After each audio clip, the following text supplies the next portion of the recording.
Magandang umaga mga idolo, nasa dulo na po tayo ng manhwa na Solo Farming, ito na ang huling chapter. Isang video kada linggo na lang ang maa-upload natin. Gusto ko lang din pasalamatan ng mga sumuporta sa manhwa na ta, sana ay patuloy nyo pa din suportahan ang manhwa na ito kahit isang beses kada linggo na lang ang upload. Nagsimula ang chapter na ito na tinitikman ni Sejen ang unang higop ng sopas, napansin niyang parang lasa ng manok ito. Siya'y labis na natuwa at nasabik dahil matagal na siyang hindi nakakakain ng anuman na lasa ng manok. Naaalala niya ang kanilang tahanan at nagiging emosyonal. Parang iiyak siya ng luha ng kasiyahan dahil sa sarap ng sopas. Mabilis na naubos ni Sejen ang pulang locust soup at inilapag ang mangkok sa mesa ng may malakas na tunog. Bulong niya kung gaano kasarap at kasariwa ang sopas. Gayunpaman, ang sopas ay napakainit din at nagsimula siyang pagpawisan ng husto dahil sa anghang ng pampalasa. Pagkatapos, pinaalalahanan siya ng sistema ng Torrena dahil ang pulang locust soup ay itinuturing na combat food. Ang kanyang lakas ay nadagdagan ng 5.1 para sa susunod na 30 minuto. Sinabi rin sa kanya na hindi siya magugutom sa loob ng 3 oras. Ngunit hindi naman niya balak gamitin ang karagdagang lakas ngayon dahil busog na busog siya. Nakahiga siya sa sahig. Pakiramdam niyang busog na busog at sinabi niya na dahil halos 8 buwan na siyang hindi nakakakain ng anuman na lasa ng manok. Siya'y napasobra ng kain. Siya'y masyadong busog upang gumawa ng kahit ano pa. Ang matabang kuneho ay nakaupo sa tabi ni Sejen, ngunit tila hindi siya nasobrahan ng kain dahil sa kanya, ang anumang dami ng pagkain ay normal lang. Natapos ni Kyoang ang kanyang sopas at inilagay ang mangkok sa mesa. Sinabi niya kay Sejen na talagang nagustuhan din niya ang sopas. Biglang naramdaman ni Sejen na parang may nakakalimutan siyang mahalagang bagay. Isang mensahe mula kay Alien, ang tagapamahala ng tore, ang lumitaw sa harap niya. Tinanong ni Alien kung naalala na siya ni Sejen, at nagulat si Sejen. Parang taong nakalimutan ang kaarawan ng kanyang matalik na kaibigan. Galit na galit si Alien at tinanong si Sejen kung masarap ba ang pagkain kinain niya nang hindi ito isinama. Nanginig si Sejen at sinubukang takpan ang takot sa pamamagitan ng pagtawa. Tinanong niya si Alien kung gaano katagal na siyang nanunood. At sumigaw si Alien na nanunood siya mula pa sa simula. Ipinaliwanag ni Alien kay Sejen na siya ang nagsabi sa lahat tungkol sa mga langgam na sumalakay sa kanya. Binanggit din niya kung paano siya nakakuha ng mga gantimpala para sa pagtulong na mapuksa ang mga pulang locust. Pagkatapos, nagsimulang umiyak si Alien at sinabi kay Sejen na sobra na siya para sa kanya. Natakot si Sejen dahil alam niyang nasa gulo siya. Mabilis niyang sinabi na isang hindi pagkakaintindihan ito at sinabi kay Alien na talagang pinaplano niyang gumawa ng espesyal na sopas para sa kanya. Madaling naniwala si Alien. Ipinaliwanag ni Sejen na ang sopas na kinain niya kanina ay isang pagsubok lamang upang matiyak na ligtas ito. Sinabi niya na nakakita siya ng konting lason sa pulang locusts. At sinusubukang alisin ito habang pinapabuti ang lasa ng sopas para sa kanya. Nagkunwari si Sejen na lagi niyang iniisip si Alien. At si Alien ay naantig at humanga sa kanyang sinabi. Namula si Alien at tinanong si Sejen kung talagang iniisip niya siya. Si Sejen, sabik na ayusin ang lahat, ay nagmadaling bumalik sa kusina. At sinabi sa kanya na gagawa siya ng espesyal na pagkain para sa kanya sa lalong madaling panahon. Natuwa si Alien sa kanyang mga mabubuting salita at sinabi niyang maghihintay siya para sa pagkain habang pinapanood siya sa pamamagitan ng isang kristal na bola. Nang matanggap ni Sejen ang mensahe na babantayan siya ni Alien ng mabuti. Hindi niya naisip na ito ay sa isang romantikong paraan. Sa halip nag-alala siya, iniisip na binabantayan siya ni Alien upang matiyak na tama ang pagluluto niya ng pagkain. Upang matiyak na tama ang sopas, pinagtrabahoan talaga ito ni Sejen, na naging isang bagong uri ng combat food. Ang bagong sopas na ito ay tinatawag na Red Locust Cherry Tomato Soup. Pagkatapos tikman, naisip ni Sejen na handa na ito at umaasa na magugustuhan ito ni Alien. Dahil si Sejen ang gumawa ng bagong sopas, bumuti ang kanyang mga kakayahan sa pagluluto. At ang recipe para sa bagong putahing ito ay nasa kanyang cookbook na. Sinabi ng sistema na ang sopas ay talagang masarap at malusog. Ang mga espesyal na sibuyas sa sopas ay nakakatulong na alisin ang lason mula sa pulang locusts. Ang bagong sopas na ito ay mas mahusay pa kaysa sa huli dahil nagbibigay ito ng 7.1 na boost sa lakas at mananatiling busog ka sa loob ng 3 oras. Binigyan ni Sejen ng isang mangkok ng sopa si Alien at sinabi sa kanya na idinagdag niya ang kanyang paboritong cherry tomato sa halip na patatas. Natuwa si Alien kaya't hiningi niya kay Sejen na ibigay sa kanya ang lahat ng sopas, hindi lang ang mangkok. Nagulat si Sejen ngunit mabilis na nagsimulang magbalot ng natitirang sopas upang maibigay ito kay Alien. Gusto niyang siguraduhin na siya'y masaya. Gusto niyang siguraduhin na siya'y masaya at hindi galit. Nang makuha ni Alien ang malaking balde ng sopas, naaamoy niya na napakasarap nito bago pa man niya tikman. Sobrang excited niya kaya't isang malaking higop ang ginawa niya ngunit natapos niya ang buong balde ng sopa sa isang iglap. Nagsimulang humajejek si Alien at kumapaway ang kanyang buntot dahil ang sopas ay pinakamasarap na natikman niya. Napakasarap nito kaya't hindi niya mapigil ang ngumiti. Ang sopas din ay nagpapalakas sa kanya at magpapanatili ng busog sa loob ng 3 oras. Ngunit ang pinakamahalaga ay hindi niya mapigil ang ngumiti. Ang pinakamahalaga kay Alien ay pinaghirapan talaga ni Sejen ang paggawa ng sopas para sa kanya. Idinagdag niya ang kanyang paboritong cherry tomato sa halip na patatas at pinakuluan ang karne ng mas matagal para mas maging malambot at masarap kaysa dati. Si Alien ay talagang masaya at nagpapasalamat sa espesyal na effort ni Sejen sa paggawa ng sopas para sa kanya. Sobrang saya at tuwa ni Alien kaya't sinipa niya ang sahig at itinago ang kanyang mukha dahil sa sobrang sarap ng sopas na ginawa ni Sejen para sa kanya.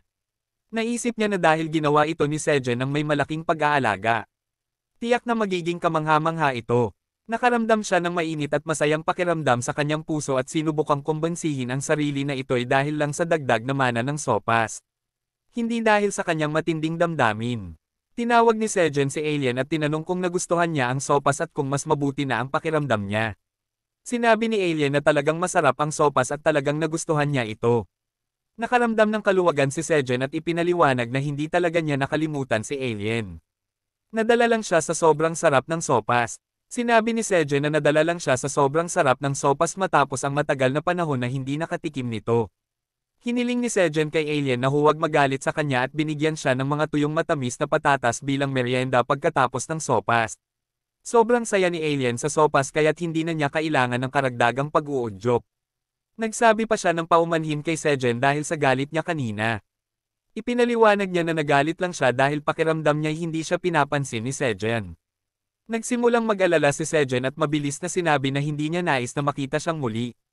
Iwasan siya. Sinabi niya na, kahit na hindi maganda ang kanilang simula, ang kanyang oras sa tore ay naging masaya at maganda dahil sa kanya. Ngumiti siya ng may kaba at sinabi kung gaano niya pinahahalagahan siya. Talagang naantig si Alien sa sinabi ni Sejen. Iniisip niya na ang ibig sabihin nito ay isang espesyal, romantikong paraan. Kaya't siya ay talagang naantig at nais niyang ipakita kay Sejen kung gaano siya nagpapasalamat sa lahat ng kanyang nagawa. Nagpa siya si Alien na bigyan si Sejen ng isang espesyal na gantimpala. May bagong mensahe na lumitaw sa screen ni Sejen, nagpapakita ng isang quest. Ang quest ay para tretuhin ni Sejen si Alien ng inihaw na tuyong kamote. Ang espesyal na gantimpala para sa pagtatapos ng quest na ito ay tinatawag na liwanag para sa isa sa mga talento ni Sejen. Talagang nasasabik si Sejen dahil alam niya na ang pagkuha ng liwanag ay isang malaking bagay. At karaniwang nangangailangan ng mahabang panahon ng pagsisikap para sa mga mangangaso. Tinanong niya si Alien kung talagang binibigyan siya nito ng napakagandang gantimpala para lang dito. Iniisip din niya kung pinapayagan ba si Alien na magbigay ng ganitong gantimpala. Ipinaliwanag ni Alien na ginamit niya ang bahagi ng gantimpala na nakuha niya mula sa pagtulong sa Red Locust. Ginamit din niya ang ilan sa kanyang mga espesyal na kapangyarihan upang mabigyan si Sejen ng espesyal na gantimpala na ito. Sinabi niya na binago niya ng kaunti ang mga patakaran upang mangyari ito. Dahil iniisip niya na tunay na nararapat ito kay Sejen.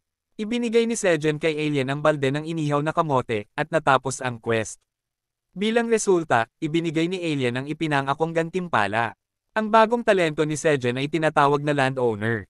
Ang espesyal na talento na ito ay karaniwang para sa mga magsasaka na may malalaking sakahan.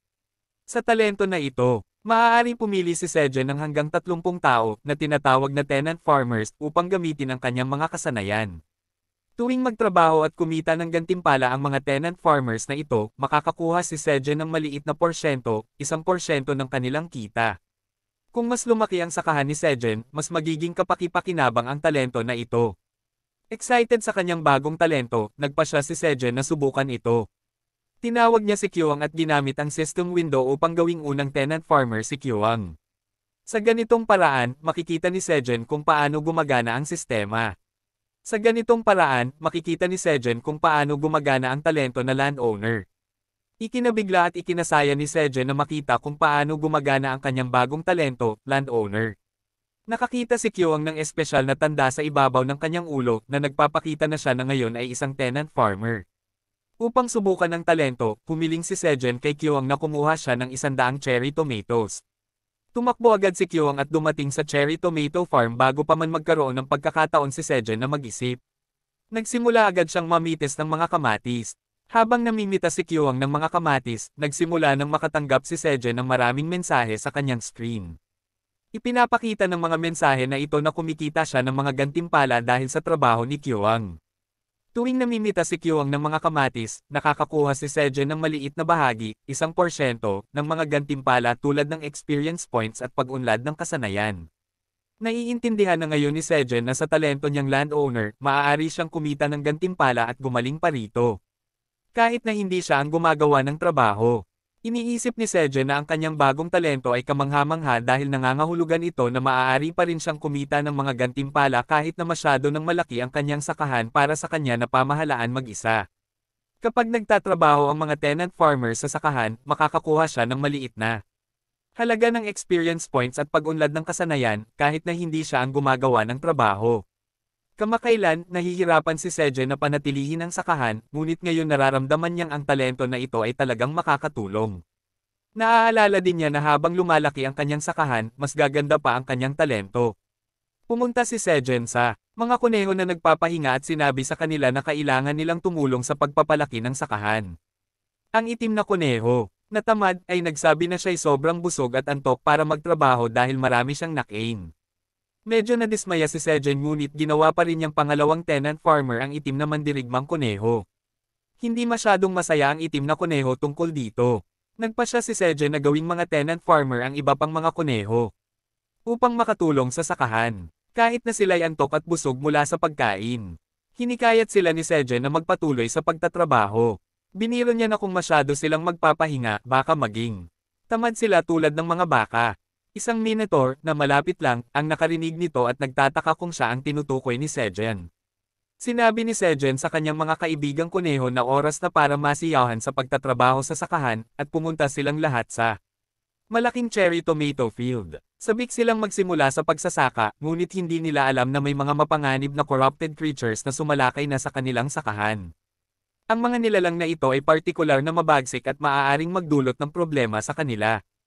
Iyan na muna para sa ngayon, huwag kalimutang mag-subscribe at mag-like para hindi nyo mamiss ang susunod na bahagi.